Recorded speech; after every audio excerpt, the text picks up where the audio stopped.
Per a conèixer i millorar les tècniques de salvaments en inundacions i en forts corrents d'aigua, la Diputació de València ha organitzat la tercera edició del curs Rescat en superfície, rius, riuades i inundacions, dirigit a bombers del Consorci Provincial.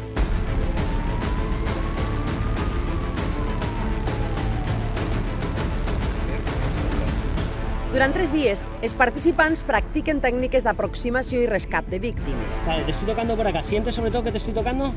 Vale. L'objectiu, manejar-se a la perfecció en situacions de riuades i inundacions i aprendre tècniques de seguretat, treballant en el material i els equips adequats.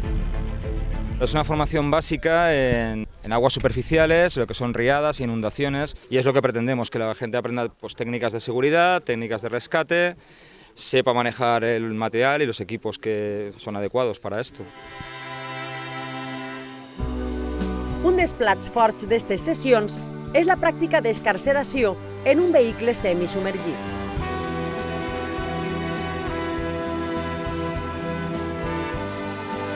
Els participants poden comprovar que les ferramentes funcionen perfectament dins de l'aula i que el procediment d'actuació és pràcticament el mateix que en sol ferm.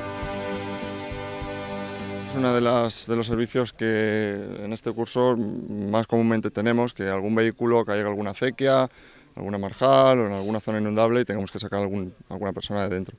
Entonces, pues cambia un poco la excarcelación en vehículos en seco a vehículos en mojado y pocas veces tenemos la oportunidad de practicarlo. Pràctiques imprescindibles si tenim en compte que parlem d'una professió on la perícia i la rapidesa salven vides.